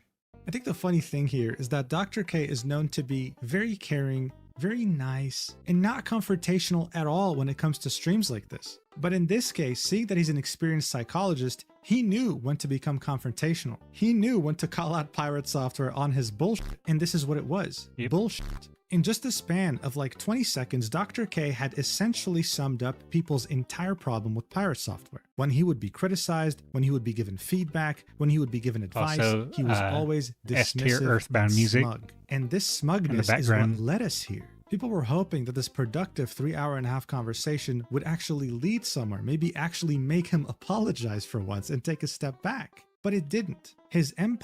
Nah, he's not going to apologize because he doesn't see himself in the wrong. Empire kept crumbling. Not that...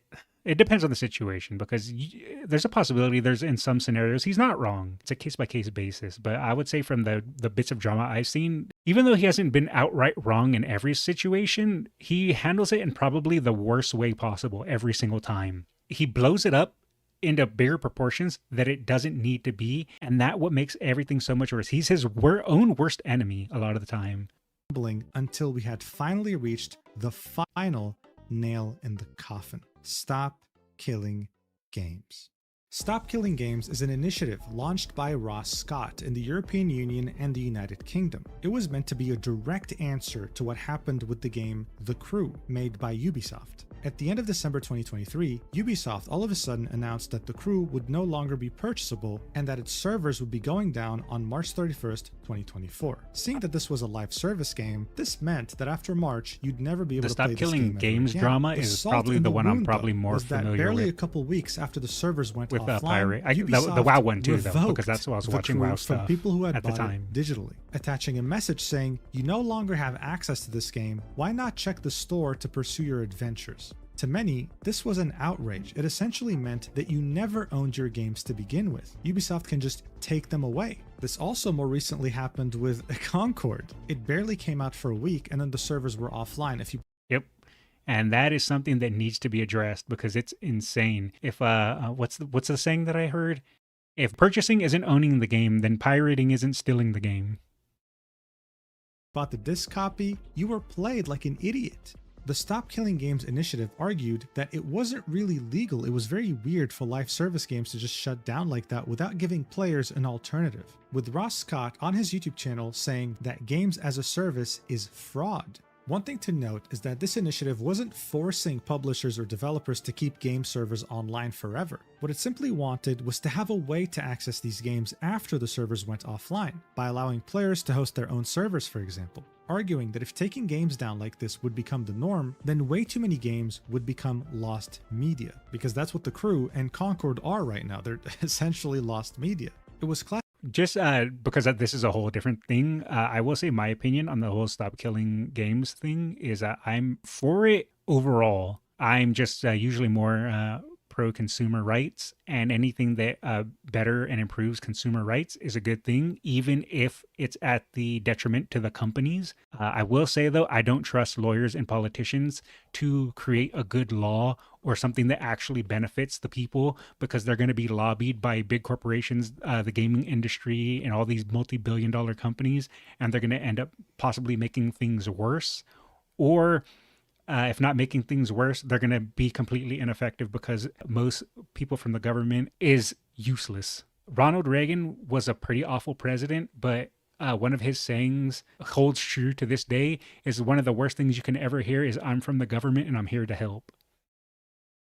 Classified as a European Citizens Initiative, in which European I do not citizens trust could sign politicians it, and if it would reach 1 or million signatures, the government to then it would do be anything talked right, about in the European or malicious Parliament. complaint It would true. initially get a couple 100,000 signatures until a certain person would speak out against it in the most aggressive way possible. Of course, we're talking about our good old friend, Pirate Software. He felt so passionate about this topic that he made 2 videos about it, very shortly after it launched in the summer of 2024. Now look, we're not going to watch the whole video, I just want to show you the first 10 seconds. Let's do this.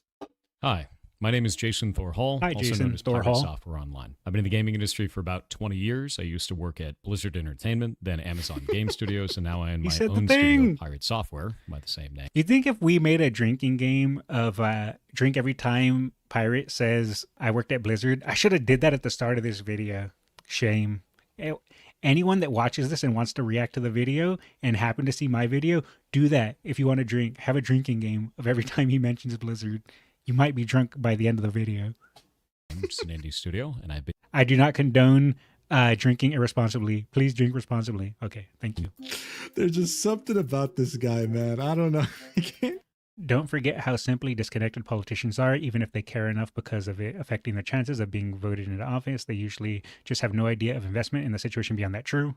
Imagine a 70-year-old boomer. There's like, what's this? Stop killing games? Yeah, what is this for soccer? For badminton? They have no idea what they're doing. They're gonna just sign whatever's in front of them because someone told them to. Explain it. Anyway, he worked at Blizzard Entertainment for around 7 years, guys, and he vehemently opposed every single thing this initiative stood for, arguing that it would kill live service games and kill gaming in general, completely misunderstanding what this initiative was even about, and using his massive influence, which was still present at the time, to kill it instantly. I want to be clear here. In this video, he tries his best to appear level-headed, professional even, echoing the genius that you first saw in his YouTube shorts at the end of 2023. But on his stream, oh my god, this guy was a mess. These are the very nice things he had to say about this initiative. From my understanding, is Pirate, for the Stop Killing Games thing, Pirate took the corporation side, and obviously the people and the gamers wanted to take the people and the gamer side, where Pirate took the corpo, he took the corpo position, and that's what people were upset with him over. In the Stop Killing Games initiative drama. Watch. Shit, now this is actually really dumb. It's used car salesman garbage. This is shit. It's shit. Oh, tell us not how you only really do I feel. not want to back this, I'm going to actively tell people not to. That is awful. That is a horrible goddamn direction. That's awful, dude. No, eat my entire ass. The level of stupid That's kind of funny. that I just had to receive was like sitting on Twitter for 12 hours. This No, yeah. According to him, this is the worst thing that's ever been made by humanity. Like, this is like, oh my god, you'd think that this is actually going to end gaming as we know it. But it's not. It's seeking to do the opposite. shit sucks. That's a really stupid ass move. That's an incredibly stupid ass move. I think this is ass. This is complete garbage. All of this can eat shit then. Man, it's hard to say because all of this is cut up about him insulting it. What if he gave like really good insight into something and that, well, not necessarily insight, but what if he had he talked about something, made a good point, and then said just negative things after that? It doesn't really nullify if he made a good point. This could be cut up in a way that makes it seem worse than what it is. I doubt it, knowing how Pirate is though, but I try to be fair. I dropped the mask in time. It's something, just a personal thing I don't like. It just I like to see things in full context.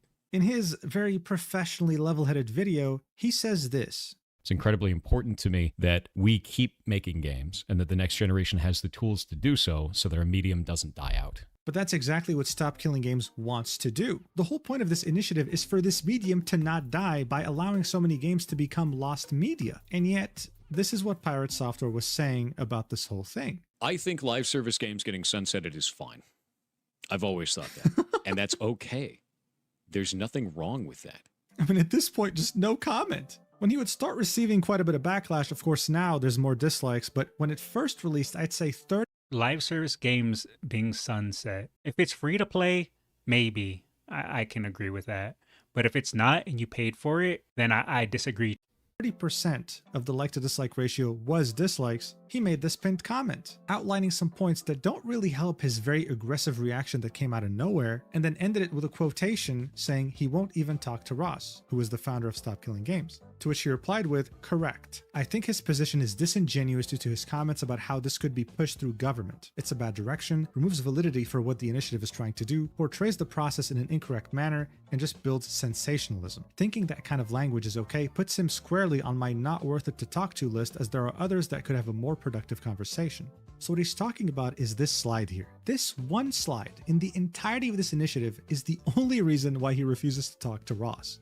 I don't have an issue with him not wanting to talk to that Ross guy. No one is owed your time. And just because he disagrees with the initiative doesn't mean he now needs to debate. Some people might consider it cowardly that he doesn't want to discuss it, but all he has to do is just put out his point of view, and then Ross can put out his counterpoint of view. If he doesn't want to talk to him, it's not that big of a deal. It says reasons the European Citizens In my Initiative opinion. could pass. Politicians like easy wins. Politicians mostly don't care about video games. The law is already unclear on this practice. The initiative is in line with other consumer policies. It's a diversion from more serious topics. Now, according to Ross, this was a half-truth, half-joke slide. And I think that's how a normal person would view it. I don't think it was tone deaf in any way, but it angered the hell out of Pirate Software for some reason. I don't know why. Some people theorize that it's because he got close to Ludwig, and together they founded the games publisher Off-Brand Games. When the Stop Killing Games initiative came out, they were in the process of releasing a live service multiplayer game. So there was definitely some sort of a conflict of interest here. Regardless, this European Citizens Initiative had a 1-year deadline. It would be automatically closed on the 31st of July, 2025. And by the end of June, it barely had 500,000 signatures, which meant it had no hope of ever reaching 1 million, or so it seemed. This was until Accursed Farms, the channel owned by Ross Scott, would release a video titled The End of Stop Killing Games. It's an hour-long video that kind of reminds us what this initiative is about, how we got here, the feedback and criticism he's received, the changes he's made, and of course the majority of the video is him responding to Pirate Software's very aggressive criticisms. I seen bits and pieces of this video, The End of Stop Killing Games. I didn't watch the whole thing though. Most of the clips of Pirate Software crashing At least I don't think I watched the whole thing. I don't know. My memory is awful. out over the Stop Killing Games initiative were actually from this video. Ross addresses every single one and ended up, whether intentional or not, making Pirate Software look like a clown who had no idea what he was talking about. This video almost has 1 million views, and many people watched it. Some of those people happen to be way bigger content creators than Pirate Software, and seeing that this very important initiative was very close to failure, tried their best to bring as many people as possible Zero. Stop sign it. killing. For example, Moist Critical talked about it in his videos at over 3.5 million views. Hell, even Jacksepticeye talked about it on his second channel, and the video's sitting at over 1 million views. People understood that this initiative wasn't just a good thing for video games, it was integral to ensure its survival for the future. Hell, even Minecraft creator Notch had something to say about it, tweeting, "Hey guys, just..." It's always funny when Notch pops his head out. He always has something to complain about and then disappears again. Notch is funny. Got back to gaming after a brief break. Wait, why is there a Nepo baby doubling down over there? Adding, if buying a game is not a purchase, then pirating them is not theft. True. 100% true. This truly solidified the position of Pirate Software in the Hall of Fame of lolcows. It was undeniable at this point. His stupidity had made an entire movement succeed, just purely on the basis of him being so unaware of what was going on. He lacked the most basic form of self-awareness. And thanks to that, the Stop Killing Games initiative not only reached 1 million signatures, damn, it hit but is 1.3 currently million? at over 1.3 million in overdrive. About to reach 1.4 million any time now, with the UK petition reaching double the signatures required. He even had a vice president of the European Parliament voicing support for this initiative and signing the petition himself while urging other Europeans to do the same. This initiative gained so much traction that a publisher group full of the biggest publishers on the planet, started including lobbying. EA and Ubisoft, for example, responded saying that these proposals would curtail developer Shock and choice surprise. and that it was unsustainable and unfeasible. In other words, they were very scared that this could actually pass. Being a gamer myself, I wish this initiative the best of luck in Parliament, and I truly hope it passes. When I buy a digital game, I'd like to know that I actually own it and that it won't be taken away from me at any given moment. But while this initiative was gaining a lot of positive attention, Pirate Software, on the other hand, was gaining all the negative attention. He's currently bleeding over 10,000 subscribers daily on his YouTube channel and has currently lost a massive chunk of his viewership on Twitch. I mean, look at the... Jeez, did it just say he lost 48,000 followers? And that's just in that instance. Ooh. These numbers. He used to peak 15,000 concurrent viewers and is now down to 5,000. That's 1/3 of where he used to be 7 months ago. And that's without Damn, mentioning that all is a the huge followers drop. he's been losing. I mean, look at this, minus 50,000 just in July. Additionally, this renewed scrutiny has prompted many YouTubers like Coding Jesus and Slop News Network to analyze the code that he writes on stream, concluding that a child, a literal toddler, can probably do a better job. Seriously, this is the gift that I mean, he could do better than me. I don't know how to code at all. I wouldn't even know where to begin. keeps on giving. Because, of course, instead of just apologizing, taking a step back, taking the L for once, admitting you made a mistake, maybe taking some advice that Dr. K gave you, he would trip. The most interesting narrative is that my videos somehow killed the initiative. This graph shows that the initiative had already had a downward trend in interest when my videos dropped. My video does not seem to have had any impact on the movement at all. Making me the villain did, though. Best of luck with your next steps. And let me look at the graphs. If I'm reading this correctly, it does show a downward trend after his video got released. Down or quadruple down, I guess I can't even keep track at this point, and make this post saying the most interesting narrative is that my video somehow killed the initiative. This graph shows that the initiative already had a downward trend in interest when my videos dropped. My videos do not seem to have had any impact on the movement at all. Making me the villain did, though. Best of luck with your next steps. So at this point, I can't help but be impressed how much he's willing to die on hills that don't matter. Yeah, people aren't even tracking trend. cumulative signatures and daily signatures. They just understood that this initiative is worth fighting for, it's very important for the longevity of games as a medium, and that you, with your massive platform, not only criticized it very aggressively, thinking that this was going to be an easy win that made you out to be a genius, but urged all your audience, all your strong community to not sign it when they were telling you to sign it initially. Actively That's how you campaign even against found it out too. about the initiative. He would then later tweet this, saying, I am no longer working at Off-Brand Games. People were attacking all of the games we were I prefer off-brand KFC personally. publishing and trying to mass review That's an inside joke, don't worry about it. bomb them. You can dislike the things I say, but this kind of behavior is unhinged. Learned a lot there, accomplished a lot, hope they succeed regardless, loved those dudes and loved working with them, hope they keep cooking. Ludwig would reply to this, saying stop killing games is a good initiative, but a few bad actors review bombed / harassed developers of the games we support at Off-Brand Games. Appreciate Thor stepping down for the betterment of the devs and their games, to which he would get community noted. The note said, Review bombed, harassed. Harassed, yes, is bad. Review bombed, hey, that's just the people speaking. I don't really see that necessarily as a bad thing. That's what they exist for. Negative reviews exist for that sole reason, to inform the customer or future customers. Yeah, it could be annoying, but it'll even out over time.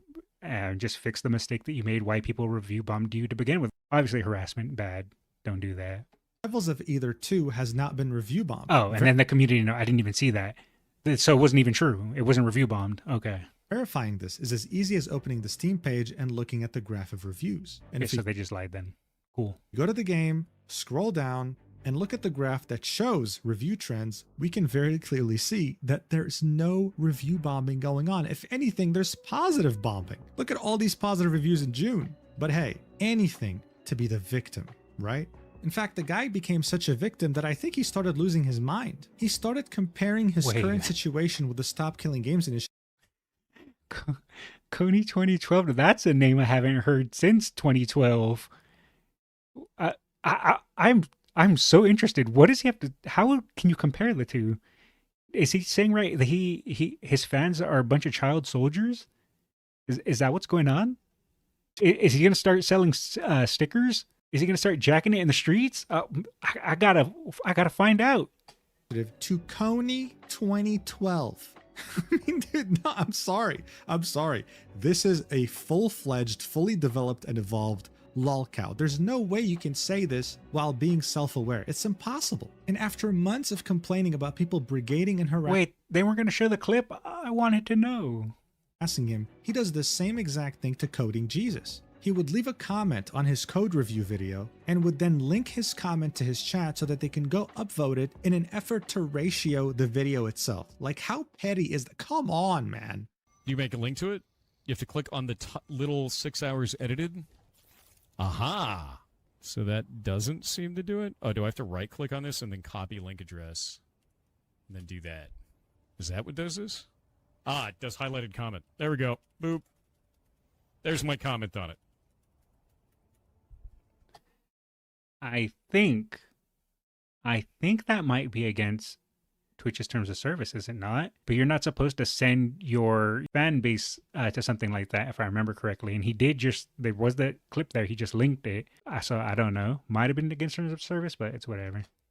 Well, it's not whatever, but that might be against terms of service. Boy. And I also have a... It's called brigading, yeah. If he watched the video and he just said like, oh, this video's dumb, and then his fans went and started going and saying like, oh, you're dumb, blah, blah, blah. I don't consider that brigading, but he just linked his message that in my opinion, crosses the line there and now has become brigading.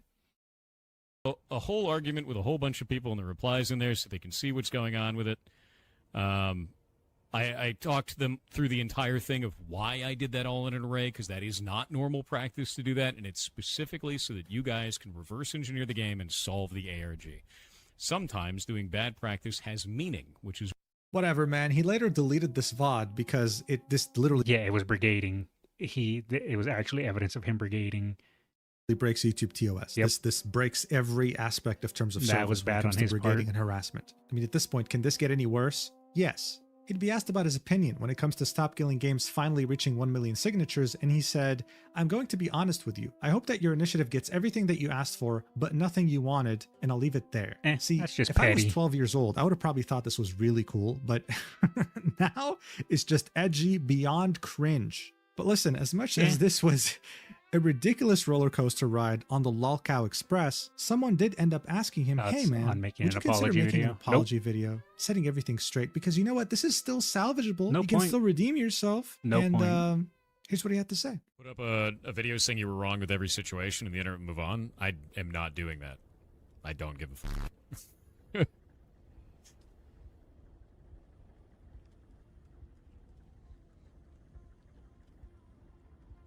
Yeah, simply bend the knee and lie about how you feel, and everyone will stop bullying you. That's a great idea, dude. Yeah, no. Eat shit. This guy is so... Honestly, Pirate's not wrong there. I know a lot of people don't want to hear that, but he's not wrong there. You apologize to your friends. You apologize to your family. You apologize to your mom, your dad, your brother, whoever. You do not apologize to the internet. If he made an apology video and said, "You know what, guys, I was wrong. Everyone, please forgive me," the internet is not going to accept that. All the internet is going to go, "Yes, we made him apologize. Now what else can we do?" You don't give the internet and you don't give randoms that power. You apologize to people that you care about. And if you genuinely did something wrong, that you feel that you did something wrong, you can apologize for that. But you never bow down to what people want you to do. So I think Pirate's right here. So hopeless, man. Now, I will say this because I'm sure this will appear in the comments. Yes, I'm aware that Pirate Software is a massive furry, and I'm also aware that he was Oh, it's just him being a furry. Okay. Legally cringe, but whatever. It's not a big deal. married to someone, and during that marriage, he got in contact with one of the Kickstarter backers of Earthbound, the game he's working on, and started a very inappropriate... Wait, did he just call it Earthbound? ...contact with one of the Kickstarter backers of Earthbound, the game Hey, don't you sully Earthbound. I don't know what Pirate's game is called. I think it's called Heartbound. I'm not sure. But don't you dare sully the name Earthbound. That game's amazing. he's working on, and started a very inappropriate 18-plus relationship with them while being married. Yes, he committed adultery. The reason why I didn't mention this in the video is because it doesn't really matter in the grand who cares? If his wife cares enough, divorce him. If not, who cares? scheme of things. If he had just apologized during the WoW Classic incident, this coming out wouldn't have done anything. I still hold that he didn't even need to apologize for the WoW incident. All he had to do was just say my bad. That would have solved it. To him, because guess what? Most of these messages involved 18-plus roleplay, but more specifically, furry roleplay. Yes, they would literally say to themselves... That's the most egregious thing he's done so far. False DMCA claims, who cares? Not helping his team in a WoW dungeon? Pshaw. Having horrible coding and just ignorance about the Stop Killing Games initiative? Wake me up when it's over. Being a furry? No, I'm kidding. I don't care. Pets you, nuzzles you, plays with your tail, and then get, more 18 plus into it. Yes, most people couldn't even read one page of chat logs because of how cringy it is. So I'm so convinced it wouldn't have done anything to his reputation. It's meaningless to talk about. But if you're interested, you can check out this video by Fearful Tears titled Pirate Software, the most delusional Twitch streamer. Look, Pirate Software is a lesson, not just in content creation, but in quite literally anything. Normal people make mistakes, and geniuses make mistakes too. We're all human. Admitting that you make a mistake isn't you admitting that you have a weakness. No, on the contrary, never admitting that you're wrong is a weakness in itself because it shows how insecure you are, how fragile of an ego you have. And it'll only make people want to avoid you. I mean, what's the point? Pirate Software is the stupid person's definition of a genius, and he managed to ride that wave for a little while. But now the party's over, and he only has himself to blame. He'll still be a content creator, he'll still have a sizable audience, but he'll Not never be calling able to pirates that, touch I'm the just saying that's sky the term. like he did at the end of 2023. And they're never coming back unless he finally humbles his dumbass. Anyway, thank you so much for watching the entire video up until the end. I really appreciate it was a good it. And I'll video. see you in the next video fairly soon. Yeah, I love you so much. Mwah. Pirate Software. I worked at Blizzard Entertainment for 7 years. I was the first second-generation employee. I would just say final thoughts. He lets his pride get in the way of things that don't ultimately matter, and he's destroying his own career because of his own pride.